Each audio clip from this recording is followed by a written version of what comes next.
Get ready to dive deep into Buffalo's vibrant music scene because we're stepping inside the fabulous Flamingo Lounge for the 9th season of local music magic. In the Flamingo Lounge with Rockabilly Greg is more than just a podcast.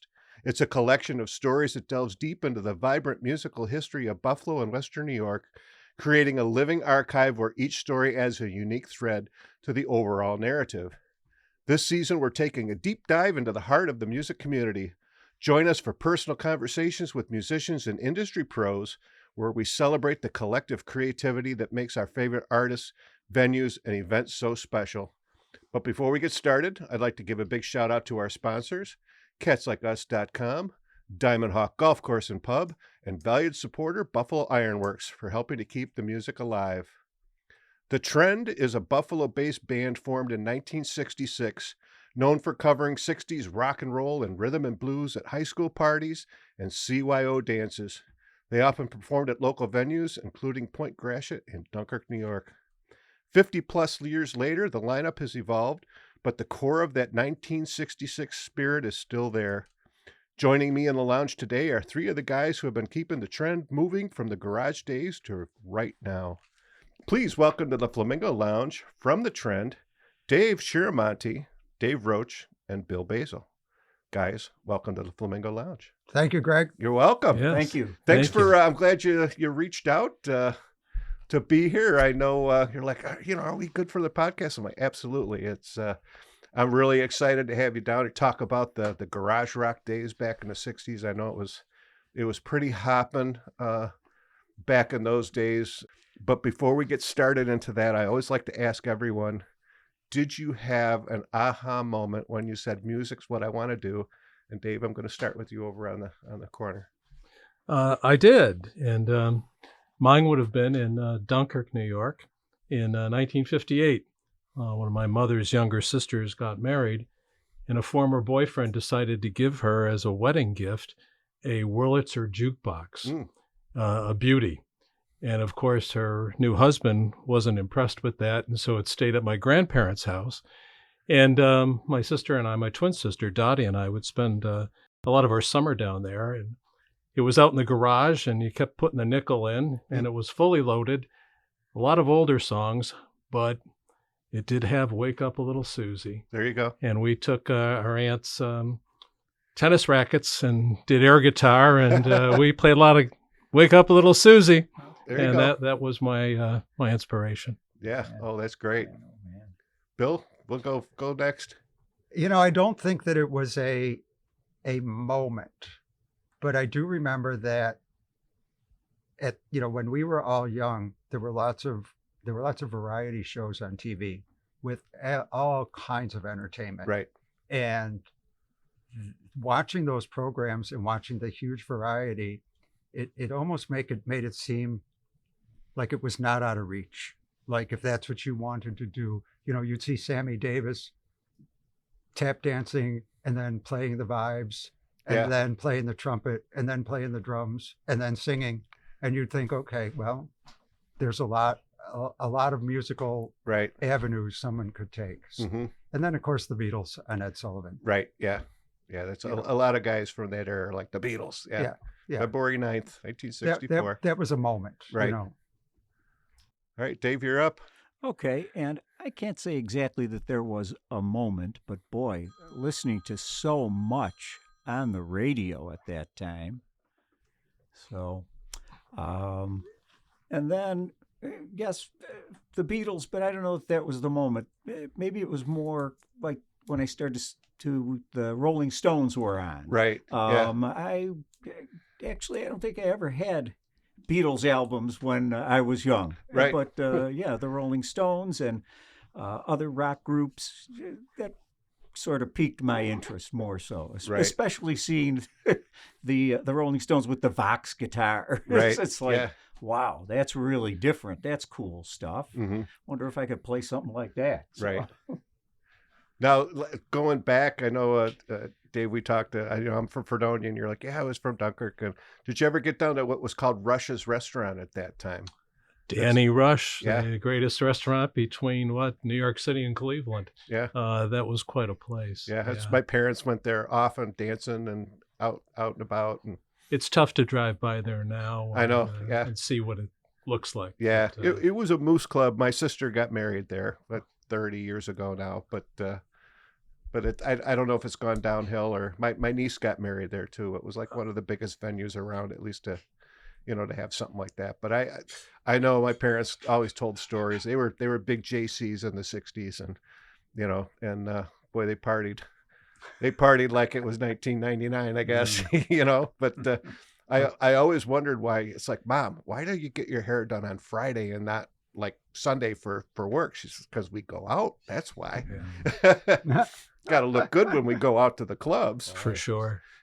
But which kind of, as I mentioned to you guys, I really am interested because I've talked to a lot of the guys, and, I mentioned, being here where I am in Tonawanda, Kenmore, a lot of guys grew up around here, especially in the 60s. I just had Dick Bowerly on the show, and, it seemed like everyone back then had a garage band. I mean, how did that come about did everyone just say, let's go out and get a guitar and stuff? And, was it because of the British invasion and because those bands were like really doing something different that everyone like, I want to do that? Yeah, I'm sure that caused a big increase in the popularity of guitar and forming a band. And just, I remember late elementary school, early high school, so many people had guitars, and we just get together in someone's basement. Not really a band yet, but right. 2-3 guys here, 2-3 guys there, just trying to make some music, see what we can do. And I can almost remember, if I'm correct, we were in the basement of our elementary school. It was a CYO meeting, and we started talking, I don't know what it was, about me with the bass.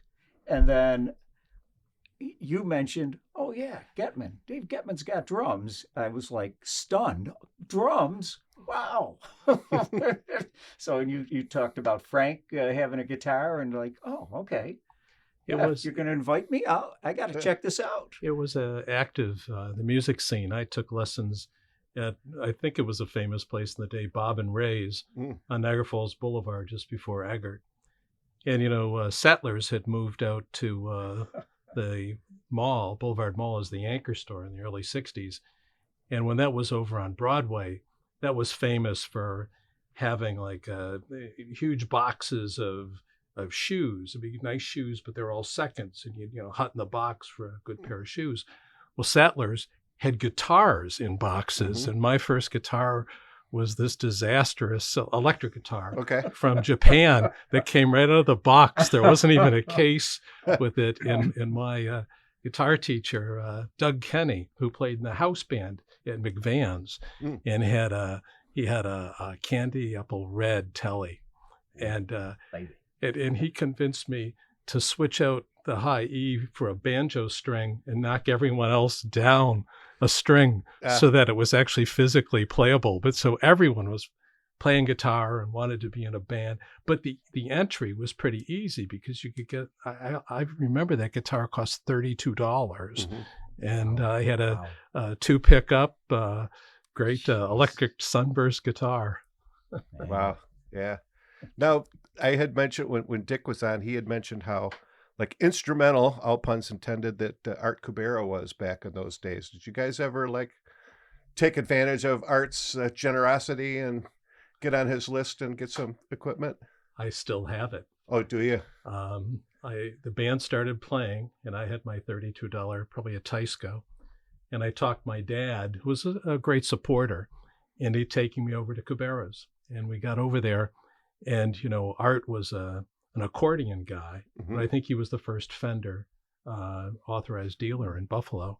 And I was going to get a Telly and, standard blonde. And we get there and Art says, I only have one left, but it's a very unique color. And he comes up with this blue Telecaster, and I wasn't in love, but I figured, well, we probably aren't coming back. Right. So he said, same price as the standard, $200. And I still have it. Wow. 66 Telly. Wow. And didn't you get your P bass there? Yeah, I got a P bass, a 66 P bass from Kubera's.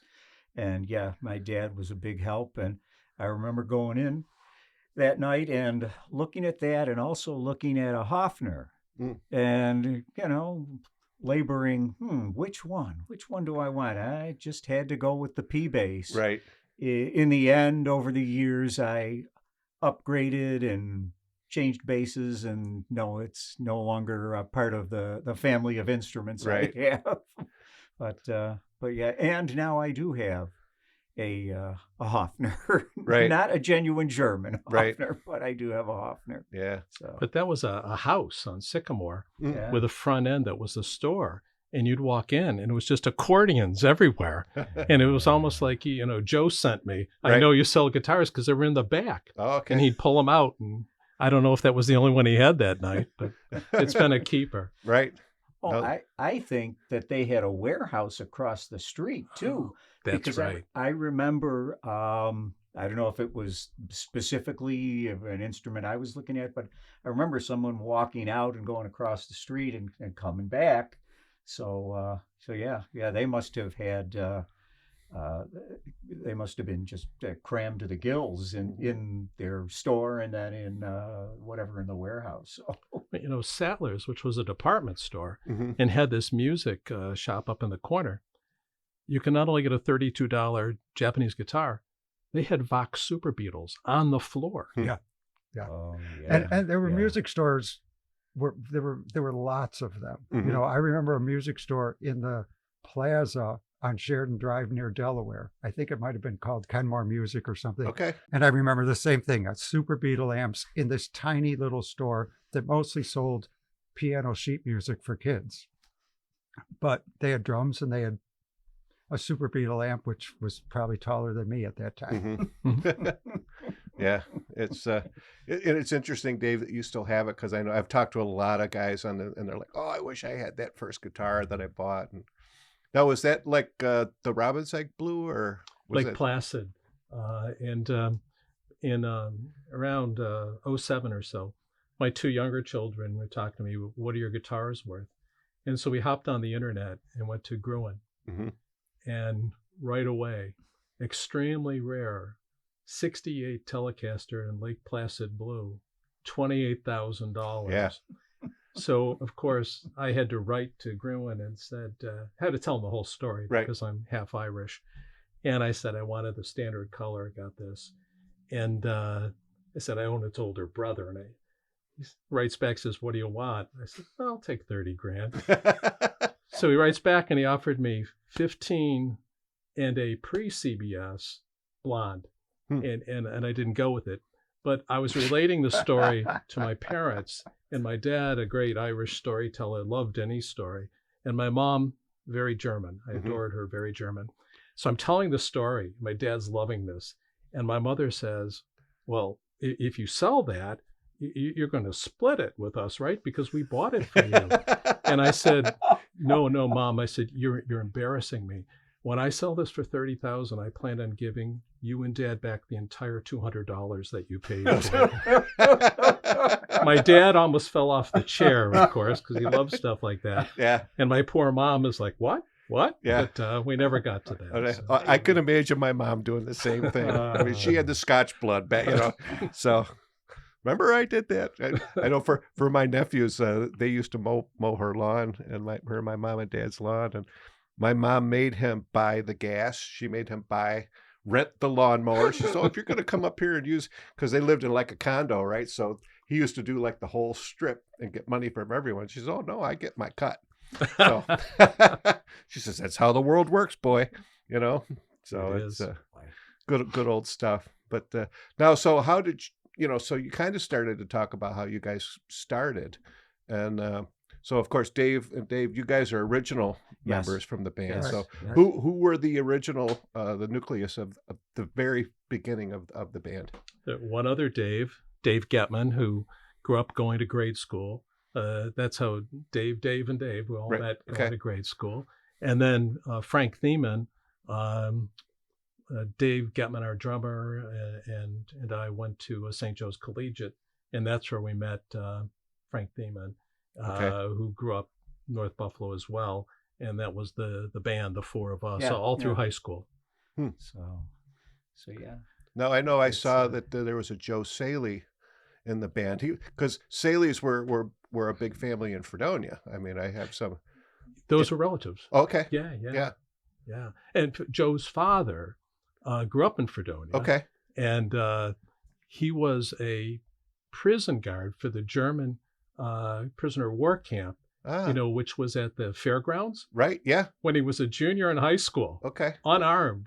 And I asked my father about that, who was a few years older, and he said, how could you have a high school kid unarmed guarding prisoners of war? He said the last thing those guys wanted to do was escape and go back to Europe. Right. So Joe's dad was from Fredonia. Wow. Man. Yeah. Yeah, I thought because I had Allison Saley, she was in my grade, and there's a bunch of them that moved up here to Buffalo. So it's I'm like, it's got to be, same group. Yeah. It's I always say there's 1 degree of separation around this town. So it's not too far around. The dots keep connected every time I bring folks down for the podcast. It's like it's another connection, So now you guys played like what CYO dances and there was CYO dances, high school dances. That really comprised occasional private party. Mm-hmm. High school dances were huge. Right? Yeah, absolutely huge. When we played at St. Joe's Collegiate to start out the 68-69 school year, and those dances were hugely popular. Mm-hmm. And we played the first one of the year in September of 68.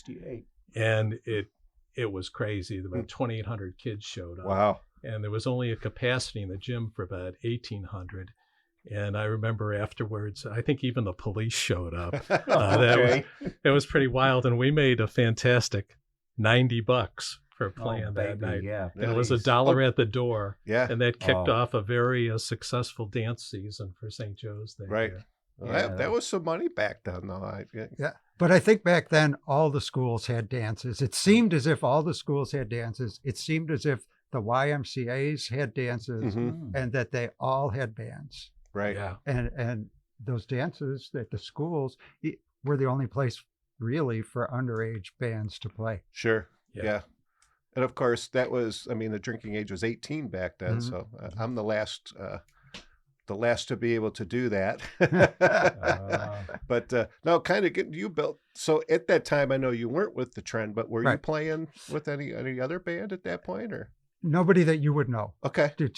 Several different bands, but nobody that you would know. Nobody that really stayed together very long. Right. Because what we were talking about before, about how pervasive the whole thing with bands and instruments, and it was like, oh, you've got a guitar. It was almost like, bring your bat and your mitt and let's go play. Okay. It was like, oh, cool. You guys have guitars. I got drums. Where are we going to go? Right. Why do you think it was with music like that at that time? Because when I grew up pretty much in the 70s, and we were more, let's grab a baseball bat and, a mitt and play baseball and sports and stuff like that. But down in Fredonia, they might have a different idea. But part of my theory is that there were so many kids. Mm-hmm. There were so many kids. Every street had, 15 kids. Right. Every street had enough kids for a football game. Mm-hmm. Yeah. Yeah. Oh yeah. Yeah. Pick up baseball game down at the playground. Yeah, that was us too. Yeah. So I think it's just with that number, the percentages, even if it's a low percentage of people, it's going to be several people on every street. Right.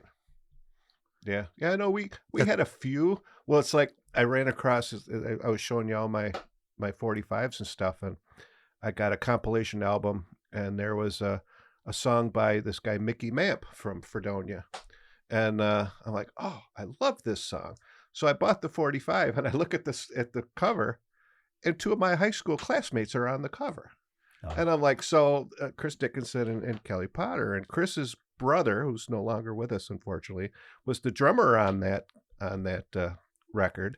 And I was talking to my brother about it, and he says, oh, don't you remember him? We used to deliver his newspaper. And I said, no, I don't remember that. And it's like really cost me a lot of money. It's quite desirable. It's kind of a new wavy punk, from that late 70s era. But I'm like, finding out all of this stuff, and You know, and I mentioned, the Wretched group back then, same thing, but they were just guys from Fredonia and Dunkirk that got together in the late 60s and played until just a few years ago.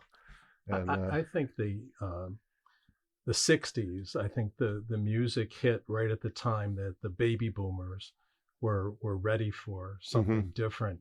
And, well, WKBW radio, for example, just was so influential. right. But there were 10 or 20 new really good songs on the radio every week. Goodness, were they Yeah. coming? Yeah. Yeah. Oh, Yeah. boy, they were popping them out. Yeah. Boy. Yeah. Hey. Well, and that was back in the AM days, so you could be listening to like Anne Murray one minute, the Rolling Stones the next minute, Yeah. and then you go to something different. And of course, there was all the great. You had Hullabaloo and Bandstand, and of course Soul Train, and there was all kinds of shows like that on that. Shindig. Shindig. I was just yeah. going to say, can't forget Shindig. Yeah, And at the same time, a lot of those same bands that were on those programs were also on the very high profile shows. They were on Ed Sullivan, and they were on, Hollywood Palace, right. and things like that. Yeah. So No, it was everywhere. right. Now I think Tommy Shannon had a local show. Oh, yeah. I think I Yes. remember my buddy Yes. Rich Sargent told me about that, and he was doing kind of a bandstandy thing here in Buffalo. Mhm. So yeah, it's you don't have that anymore, which is kind of sad, because the local radio is not like it used to be, and like you said, those radio guys and the Hound and And everybody got it from the same source Mhm. at the same time. You were listening, he said WKBW, you're listening to WKBW or WYSL long before there was a PhD FM. right, You're Oh, listening yeah, to WYSL or WKBW, and they're announcing that there's a new Rolling Stones record. We're going to have it on Wednesday. okay, So everybody's, waiting for it. right, yeah. Now, where did you go buy your records back then? Where was Well, the you place? Was mentioned Record Sattlers. Theater like There big was then, or No, No, that before Record Theater. predates Record Okay, Theater when yeah. we were. He mentioned Cabbages. Sattlers, So- Cabbages. At University Plaza, you could even go into WT Grant's Grant's, at okay. University Plaza, and And if you were looking for something obscure, you went to Ruda's. okay, On Broadway, right? Yeah. Yeah. Yeah. that, okay. there were definitely small shops, and they could Yeah. they could make a living. right, So, Yeah. boy, yeah. Well, that's just I just love hearing about those days, because it was because I remember a little bit of it.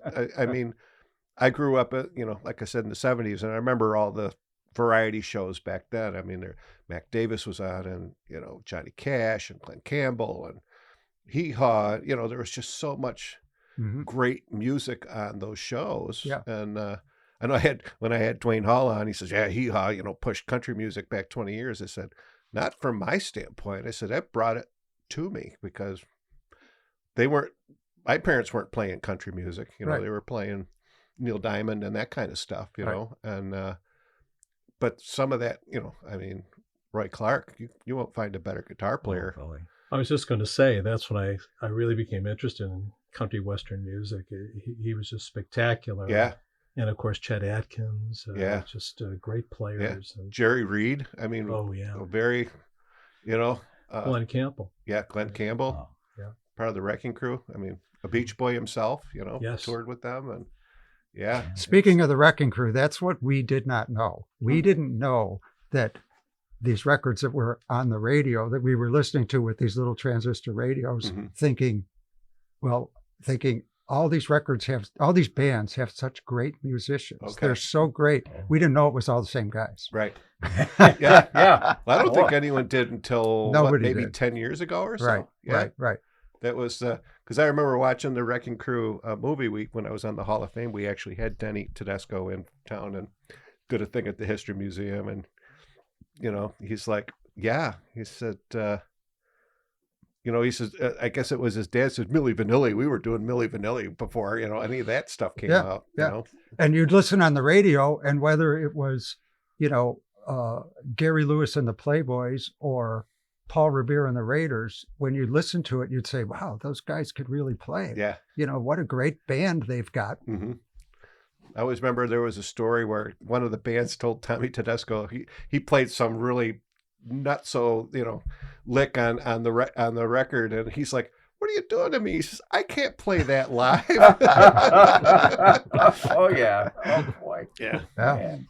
Or one of the stories was, the Byrds decided they wanted to record their own, song, and I can't remember which song it was. It was Turn, Turn, Turn, or whatever. It took them like 77 takes, and they're like, "Yeah, next one," because those guys used to come in 2 or 3 takes at the most. Oh yeah. Well, I think that story was that the first one they recorded, and I forget the song, I think they only let one of them play, and the Wrecking Crew did it in 2 takes. Yeah. And then after they got the contract, they said no more studio musicians, and the first song was something like 77 takes. Yeah. And those are a lot more expensive albums to produce. Yeah, it's wild to see, hear them. They're like, "Yeah, we used to get a phone call. You'd go." They're like, "We didn't know who we were playing for. We just were given the sheet music." And it absolutely flabbergasted me that Glenn Campbell couldn't read music, but he was so proficient in the studio. I mean, how do you not be able to read music and be a studio musician? But he just had that ear and that feel. It's Absolutely. it's Absolutely. crazy. Now, did you guys back then have any specific players that you wanted to emulate, or on the bass you're like, "Yeah, this is my guy"? Well, that's I wasn't really tuned into McCartney at the time. I mean, now what a monster he was. But Right. yeah, it's hard for me to say. Probably Chaz Chandler from the Animals. Okay. Right. Yeah. That playing caught my attention. So. I think it was really the later 60s when the instrumentalists started coming more to the forefront. 64, 65, 66, it was just the sound and the lyrics and the music. Right. And there were, very few great solos or anything in the guitar. Well, and then you get up to like Sgt. Pepper or Rubber Soul. And before them had come, for instance, Everly Brothers. Oh, yeah. So no, not so much emphasis on instruments, but boy, those vocals. Oh, Yeah. Oh man.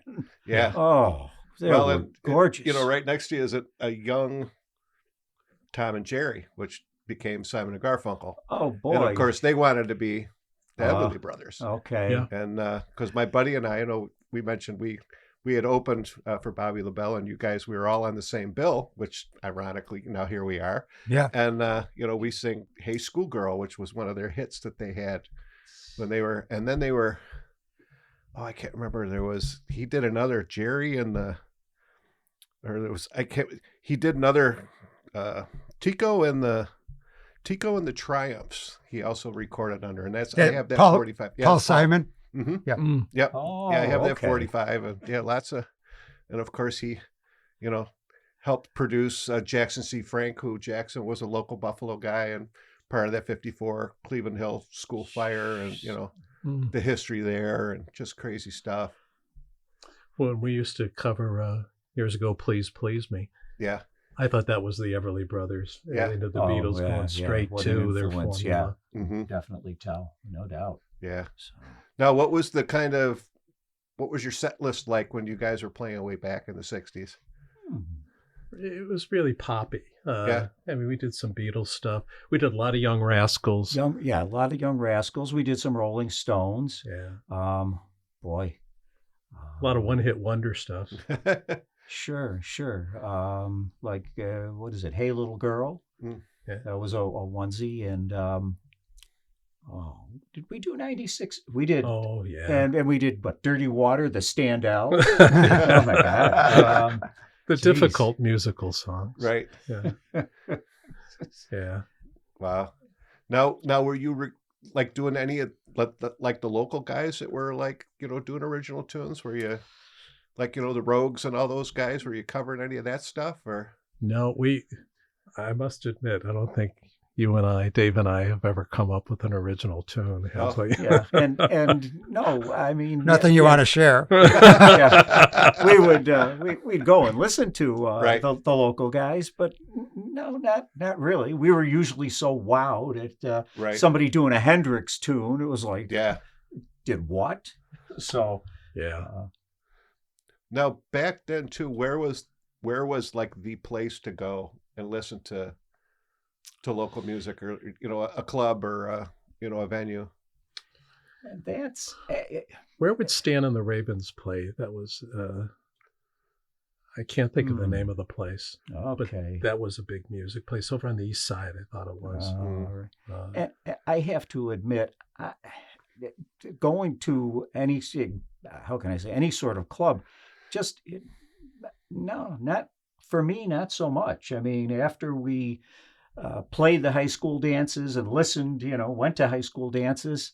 No, if I was going to see live music, maybe it was at an arena, that sort of stadium, or an indoor, but not clubs for me so much. So I don't know about you guys. And in the later 60s, or middle 60s later, there were coffee houses. Do you remember the Rue Franklin West? Yeah. And the One-Eyed Cat down on Bryant. And it was more of Limelight down. it was an acoustic scene. Yeah. In fact, Joe Saley, that's where he started. He was in a very good band out of Newman High School, Gordian Knot. Mm-hmm. And they were covering the early Crosby, Stills, and Nash stuff. Oh, wow. And the Rue Franklin was, just really a coffee house. You sat on pillows, you drank coffee, and there'd be, an acoustic player, and that was that. Right. Yeah. Yeah. Now, who were the vocalists in your group? I did most of the vocals. Did you? This is Dave, Mhm. Dave C. here. But, Right. But yeah, I did most of the vocals. So, and at the time, I just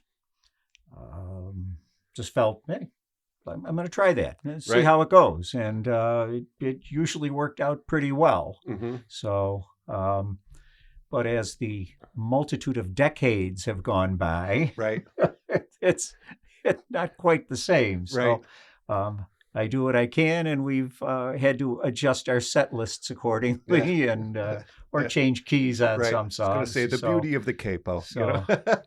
But He's being very modest. He's Yeah. a great singer, Mhm. very powerful voice, and still has 6 decades later. He still has a very powerful But voice. Dave would do a bunch. Frank rarely did much but he'd do a little backup. And when we had Therese with us for that few years, that was a big help in a sense, and opened up some the ability to add some different songs Mhm. too. So Yeah. But yeah, that not that you're going to hear recordings, but that's mostly me. Mhm. Yeah. Now, Bill, when did you become part of the trend? I think it was right around 2010. Okay. Yeah.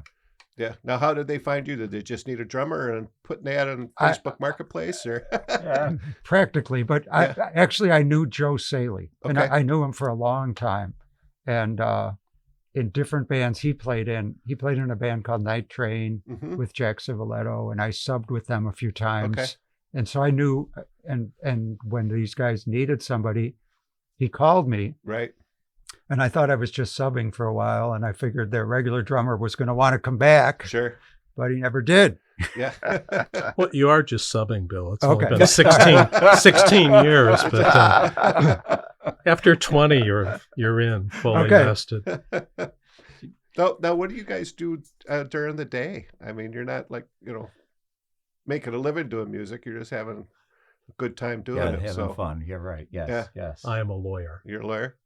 So now, do you get involved in the Lawyer for the Arts shows, or? Joe Saley and I were invited a few years ago to get involved, and I haven't done it since. You did a few of them, right? I did one, and I got Oh. my picture on the front page of the Law Journal, Oh, and there you people were absolutely shocked. That what are you doing there, Roach? go. But, Right. yeah. It was fun. It was at the Sportsman's, and Mhm. and it was an okay experience. But maybe we'll do it again Right. at some point.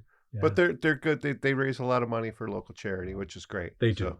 Yeah. Because I know, again, I was on the board of the Buffalo Music Hall of Fame, and we're very fortunate to get some money one year to cover some expenses, from that fund that was raised. So that was cool. I never get a chance to go see it. There's always something going that day, but because I perform myself, so if I'm not here, you know, doing this, I'm trying to go out and sing and have a good time. So I'm still practicing law after 50 years. Right. There you go. So now how did, because you said, and you had a female vocalist, Therese Vita. When did she join the band? Around the same time that I did. Mhm. You know, was it a year or so after? Probably. Yeah. Yeah, that sounds Yeah. about right. Yeah. Yeah. So, yep. Yeah, it's about 2011, and Yeah, something like that. Yeah. she was with us for about 12, 13 years. Right. Where are we? Was last spring that she was it spring of A couple of 25? years ago. Oh, okay. So it Yeah. was back in 24 that she Yeah. decided that she needed to retire. Yeah. Too many other things happening. And, Right. And she was involved in theater, I believe, also. Mm. So, yeah. So I'm I sure think she's she did the still. choir at St. Louis Mhm. downtown. Oh, okay. Yeah. And Okay. she did Diva by Diva. Yeah. Okay. So, Yeah. With, She was very active. yeah, with Mary Yeah. Kate, right? Yeah. So, Yeah, with Mary Kate. Yeah. Yeah. Yeah, that's how I got my start doing music, was doing musical theater. That's why I didn't have an outlet to sing, so I'm like, I guess I can get involved in theater, and it was a great way to So learn, and because I had no, what were your first couple of shows? my very first show was Barnum that I was in. I was a cataclysmically comical clown, but it was basically a chorus role. But for that show, chorus was on stage for like 80% of the show. Oh, So I had a ball doing that show. And I had no idea. I sang Happy Birthday for my audition song. And they're like, okay, you can carry a tune. It's a rangy song. So they're like, yeah, it's kind of a good one. They gave me the sheet music again. They're like, what are you singing? I'm like, I don't know. It's like, go over there and sing, sit by the basses and learn that part. But when I performed in that show, I'm a graphic designer by trade. And so I was doing all the set designs. And so I was, for 6 weeks, I was never home. God bless my ex-wife for putting up with me. But that was with the Batavia Rotary Club back. I lived in Batavia, and they used to do a show every year. And I worked for Hodgins Printing, and my boss, Mike Hodgins, was big in the Rotary. He said, hey, you gotta get involved in this. This is good stuff. And that's when the bug bit. And then I just kind of started doing karaoke. And then my buddy Steve moved back into town. He was out in Wisconsin, and I moved from Batavia here to Buffalo, and we've been singing for 25 or so years now, doing the open mic thing. Wonderful. The Nice. occasional Good gig stuff. here and there, Mm-hmm. We do a lot of assisted living homes. So we do that just for an hour. We love doing that. Oh, They good love for they you. love the Everly Brothers Oh, and all that oh, yeah. two-part Yeah, harmony yes, stuff that we yeah. do. So Yeah. we do the old stuff, and they love it. And we still need our iPads even after 25 years. We still can't remember lyrics. So it's like, oh well. No, I can relate to that. Yeah. But yeah, so that's but it's all in. I said if I had to do it for a living, I don't know if it would be as much fun, as I am being able to just kind of say I want to do it today, and I don't have the pressure of, you make it a hit, or whatever you have to do as a. Well, that's the difference. You don't have to think as much about Right. the business end of it. Yeah. And if you're doing it for a living, the business end of it is a huge part Right. of what your focus is on a weekly basis. Yeah. And of course now where, kind of the indie world, I mean, you're doing your marketing, you're doing your own booking, you're figuring out where you're going to record, if you're writing original stuff, and how do you get into these venues? It's tough. I know a lot of them are, a lot of younger bands are, they're kind of feeling things out, and how do I do this? Do I get a manager, and all Yeah. that good kind of stuff. And it seems as if there's fewer venues and way more bands. Yes. Oh yeah. Oh, there's a ton of thousands. bands. Yeah. Oh, yeah. Well, I think this is maybe episode 215, I think, of my podcast, and I'm just scratching the surface of musicians. People keep saying, have you had this person on it? And I'm like, nope.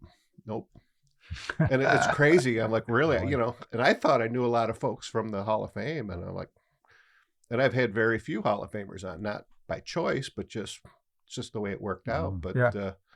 because I thought there's at least 350 people, individual bands and stuff that are inducted just with the Hall of Fame. So, and more. And then, I was just talking with them. They got a stack a mile high of folks that are worthy of being in the Hall of Fame. Oh, so, of people that are being considered. Yeah. Yeah. Yeah. They're like, we got at least 200 packets of people that are very worthy. And so many people have, left the area and done really big things. And, you hear about that stuff and it's like, holy smokes. And I think it's tough because there's an incredible amount of talent out there. Yeah. How many people play instruments? How many people sing really, really well? Mm-hmm. And I analogize it to professional sports where, they're incredibly talented athletes. Very few will ever make a living in professional sports. And I think it's the same with music. And I think a lot of that comes down to luck, right place, right time, because there's just a never-ending supply of talent. And it's impressive, I think. Yeah. Yeah. The local pool of, especially the young, I've had a lot of young bands on here, and man, they're incredible. And I've heard, and I've mentioned it a ton of times that, some of the older veterans have told me, they're like, if you go anywhere in the country to do studio work and you tell them you're from Buffalo, they'll hire you on the spot because they know how well trained everyone is around here. And it's really kind of that folk spirit that everyone kind of helps everybody out.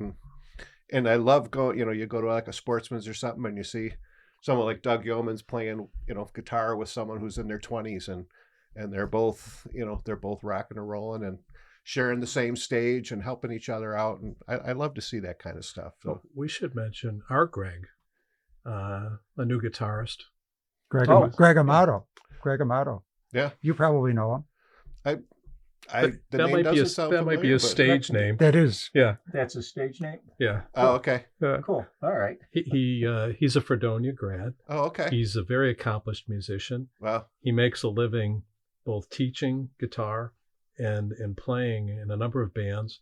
And if he's available, he'll play with us. And he's been doing it for about a year. And he's just phenomenal. We just have a great night whenever he's with us. Yeah. Incredible musician. And just from you mentioned with Doug and playing with younger people, Greg's maybe in his mid-30s. Okay. And he's just got a great personality. Yeah. But a real talent. Really creative. Just what he adds and what he adds fits perfectly, but it's not exactly what you would expect. Yeah. Because of his creativity. Some fun surprises happen, and it's great. And his background is broad and diverse, really broad and very diverse. So what he brings, like you just said, it's sometimes a surprise. Right. But it always fits. Now, is it the four of you guys then, or is there other folks in the band? But we've got two versions. Dave has nicknamed this version the Trend Trinity. And then it's the Trend when Greg is with us. And Greg is with us maybe a third of the time. Yeah. And usually for the longer gigs. And he heard us play a little over a year ago. And he liked us. And we had a conversation that night. And he said, well, you guys are pretty tight. Mm-hmm. And I said, gee, after 60 years of playing the same three songs, you figured we'd be pretty tight. And he said, I'm not that way, but I think I'll fit. And I think the fit's just been incredible. No question. Yeah. It's almost a different band when he's playing. It's a whole other level when he's there. Yeah. Right. Yeah. Now, where do you guys? I mentioned Point Gratiot, down in Dunkirk at the Point. I mean, I'm like Point Gratiot. We just called it the Point, right? I would just call it the Point. Yeah, it was always the Point, and that's where you went and partied and all that when we were younger kids. But besides playing down on the Point, are you playing a lot down in that neck of the woods, or no? That's our only only move south. But we play around town. What we've got coming up. We're playing Penny Lane at the end of May out in Clarence. We've got a couple Lloyd's gigs in June, one downtown, and maybe June 5, and then June 25, is it, out in Williamsville, where we've played quite a bit out at Yeah, that we've done location. quite a few of the music on Main at Right, I was the just gonna different ask you, yeah. venues, and Irishman, Glen Park Tavern, Sorrentino's. Right. When Milo's was around, Right. that was a fun, and the Lloyd Tacos are the Lloyd Taco gigs are nice, and we'll actually do our first one in the city. We've Right. only done the one out on Main Street in Okay. Williamsville. Yeah. Multiple times. It's always fun there. So Yeah. they treat us well, and we enjoy it. So Now, do you work with my buddy Eddie to get those gigs out there on Main Street, Eddie Tice, or because I know he's involved in that. The ones that we've gotten in the past were not with Eddie, Okay. but I know Eddie does book some of those. Yeah. He books He's some of booked those us venues. At Devolio, we've played there Yeah. a couple times. So yeah. Eddie recommended us for a party. Was it? I think 2 years ago. Oh, it's Salvatore's. Yeah. I think there was a Kenmore East reunion. Oh yeah, yeah. that was that. Yeah, that's yes, right. that was. That's yes. Yeah. And we've been playing, and I think it's going to be more periodic at the TPAC, the Okay. Tacoma Performing Arts Center. We just played there a couple weeks ago. It's Jack Civiletto's digs there. So yeah, Have you gone to those? I have not. Oh. No. Well, like I said, I don't get out of to the lounge here much. It's I was just able to get out and get to Sportsman's over the weekend. So, but because I'm also on the board of the Sportsman's Foundation. So Okay. Americana Music Foundation. So we've got some good gigs coming up soon. And I don't want to mention one because it'll be past tense by the time it airs. But yeah, lots of cool stuff. And of course, we support the Borderland band camp. And I'll tell you, there's some kids, 10 years old, 13 years old, that are killing it.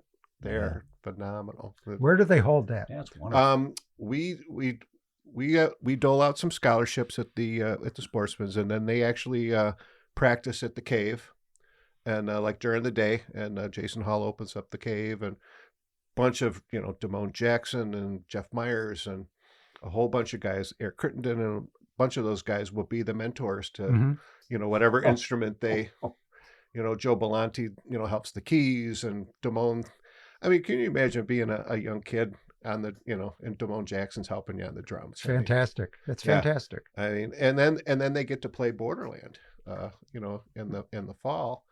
And I was there last year for the first time and had my camera, and these kids came out and knocked it out of the park.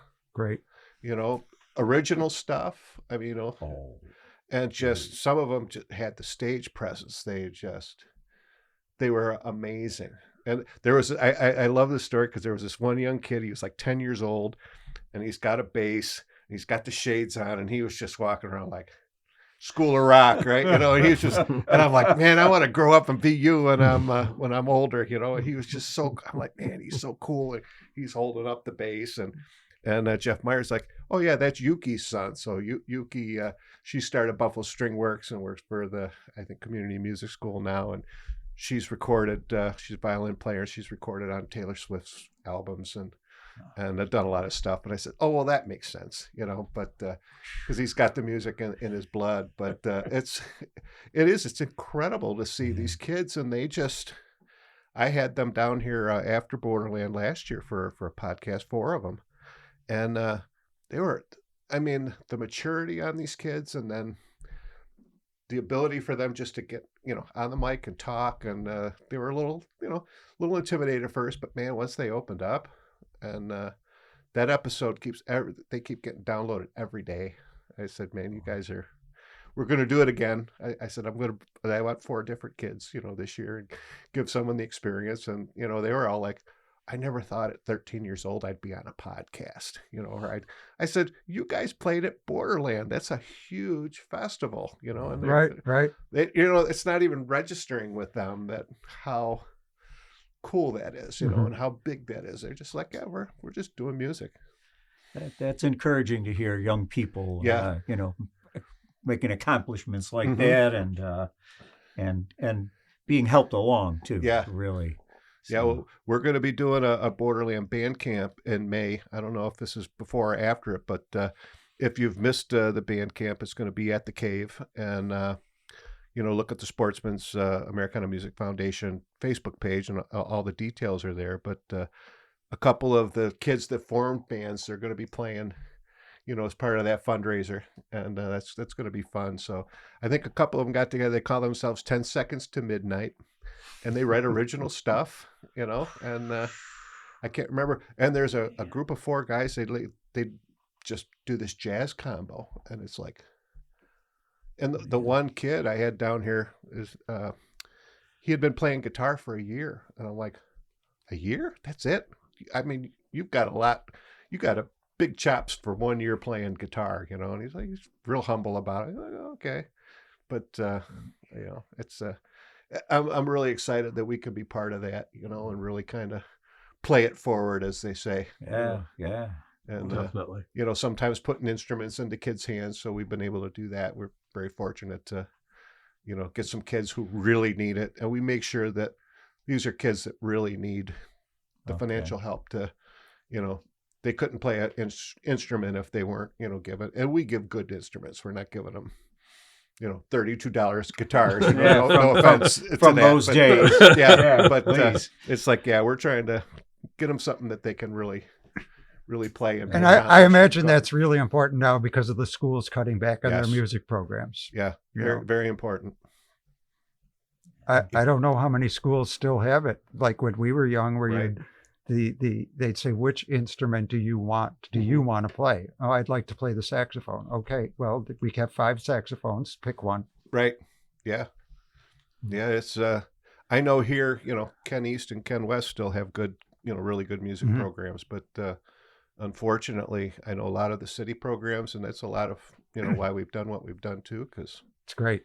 they're just cutting those programs. It's like, let's cut music first, then we'll go after sports. But all, the prevailing, I guess, thought about it is, if you play sports, if you play music, there's so much to it. There's so much math and all those other skills. I mean, as you guys know, there's so much math in music, and, circle of fourths and the fifths, and, it's a language and all unto its own. And, learning that language is so helpful to kids to well-round in the regular old, STEM markets, right? So it's, I'm very fortunate to be part of that group and be able to give back. It's a good feeling. And yeah. But, and then we do a lot of other stuff too. So, get out to Music is Art, and, get out there, and just, here we are. We have what we call our kids petting zoo. So we bring a whole bunch of, cheaper instruments that if they get busted, it's no big deal. But hey, you're 5 years old. You want to come up? We've got, you can musicians. put hands on. Here you go. Here's how you hold the guitar. Here's how you. And where do you do that? We do that at Music is Art every year, and we're going to be May 2nd. I should know this. We're going to be doing it May 2nd, and other spots, again, check the Sportsman's Facebook page, because we have all the details. Okay. Where we're going to be and what we're going to do, and that's a really cool program, because a lot of kids, again, that really want. I mean, I bought my 4-year-old granddaughter a little guitar, and she's picking up guitar, she's picking up drums, and she loves music. And she held that guitar. I mean, as soon as I gave it to her, she held it like she knew what she was doing. Oh, man. And she picked it up lefty, which I thought was kind of cool. Okay. My son-in-law was, no, you got to hold it this way. And she just instinctually flipped it over. And I've got a picture of her over there. And I'm like, I said, you let her play the way she wants to play. Whatever makes her. She had her thumb on the E string. I mean, she's like, and my wife's, busting me. She's like, oh yeah, you're just trying to get her into what you like. I'm like, hey, if she took the guitar and went and threw it away, I said, okay, nothing ventured, nothing gained. But because it was, the first one was like a $5 toy. It was really a toy, but give them the opportunity. Yeah, it's and now they make these 3-string guitars. For kids to really, for that 4 or 5-year-old, 6-year-old to kind of learn how to actually play real music. And then, I bought graduated to bigger guitars. I bought one for my grandson. It's a great little guitar. Yeah, the Lug guitars. Yeah. That's And the what that is, Telecaster yes. body, and he knows it looks like Grandpa's. And, Yeah, that's exactly what I got for my granddaughter. So you know what you say about music and education is so true, and I think a lot of people overlook it. But I remember at law school orientation, whether 50 years ago, the dean saying that the highest scores on the LSAT, the admissions test, were first of all economics majors and secondly music majors. wow. Which was a shock to all the English and history majors who Sure. were sitting there Yeah. and finished, below those. But the logic in it, and I think it also played for years into computer programming, the logic of music. Right. So it's really a shame that it's not more available as part of a basic education. Right. Well, and now with computers, look at all we can do these days with music. I mean, Tommy Calander had his basement studio there, with BCMK way back in the day, and there was a lot of basement stuff. But boy, you can, for not a huge investment, you can get some pretty decent equipment and record your at least demos and stuff like that, and have it be really high quality. Yes. So it's really cool stuff. So, well, guys, we're getting close to the top of the hour. It goes fast, and it's a lot of fun. But so like this summer, I know we mentioned a little bit. What any really kind of big shows you got coming up, or anything that anybody needs to? Well, how first of all, how can they find out where you're playing? Do you guys have a social media presence or a website or? Well, we have a Facebook. Sort of. So we're on Facebook, and we've got to update it. Right. And we'll have those summer shows we talked about earlier, the different restaurants and that, and we'll post those things. Yeah, I'm sure the Point will be the biggest that we've got on the slate this far. So right. We don't have a date yet for that, but that's always fun. There's if you haven't been there in years, there's a beautiful bandstand right on the lawn there. And the sun's setting behind you while you're playing, and it's a nice series about 4 or 5 concerts that's sponsored by Stell, one of the social agencies down there in Dunkirk, and you got a pretty good crowd, right? And it's very pleasant. Everybody with lawn chairs, all spread out around the picnic grounds, and it's the park's in beautiful shape. Yeah. There were people selling food, and it was nice. Yeah, that's a very nice venue. Yeah, and they also have on the pier. Yeah, Dunkirk, they have big shows as well. Yeah, they've done a really nice job with the pier and the restaurants, down there. I know that's pretty hopping. Yes, a lot of Buffalo bands get down there and play. Yeah, beautiful location. Yeah. Well, guys, I can't thank you enough for coming down and sharing your stories, talking music, and it's fun. And I'm glad you guys are still doing it, and don't stop. And thank you for the invitation. Yeah, you're welcome. Thanks for reaching out, Bill. And how did you find out about the podcast? Because you kind of reached out and says, hey, what do you think? Would we be right for the podcast? I'm like, absolutely. I'm not sure when I first heard about your podcast, but I've been aware of it for a while. Okay. Yeah. Well, I'm glad you reached out. And, yeah, it's for anyone who's listening. Yeah, it's if you're playing music and you're having a good time, you're trying to make a living at it, we'd love to hear your story. And come on, give me a shout. And we're not making a living at it, right? But you're having fun at it, right? Oh, that's more important. You make enough to get some more guitar strings, right? Or some more drumsticks. More drumsticks, yeah. Because I know you're beating those drums, right? So we make enough for you to buy one at a time, don't we? Yeah. That's how I've been doing it. So, well, again, thanks for coming down, guys. And for everyone who's tuned in, we hope you've had just as much fun as we have. And as always, you can find the podcast where you get your podcasts at Apple Podcasts, Spotify, iHeartRadio, Amazon Audible, thebuffalohive.com, YouTube, and of course, you can always find the podcast at rockabillygreg.com, where it's all about the music. And I have a nice bio that the guys have put together on the band and the history of the band that I'll have on the website. Hopefully some pictures from days past where you can see take a little trip back in the Wayback Machine and have some memories there. And hopefully I'll have some links to their Facebook page, and you can find out where they're playing. So again, Dave, Bill, Dave, Thanks again. It's been a real pleasure. And to everyone, we'll see you next week. Thank you, Greg. Thank you very much, Greg. Yep. Bye-bye. In the Flamingo Lounge is made possible in part by CatsLikeUs.com, your online store for authentic vintage clothing and accessories. Buffalo Ironworks, an intimate live music venue and bar located in the Cobblestone District in downtown Buffalo. And by Diamond Hawk Golf Course and Pub, Western New York's premier golf course, restaurant, and banquet facility. At the Hawk, the bar is hopping year-round with live music every Wednesday, Friday, and Saturday, and some other nights, too. Tune in for a new episode every Saturday at 9 a.m. EST at rockabillygreg.com, where it's all about the music. Bark, Zoe, bark. Good girl.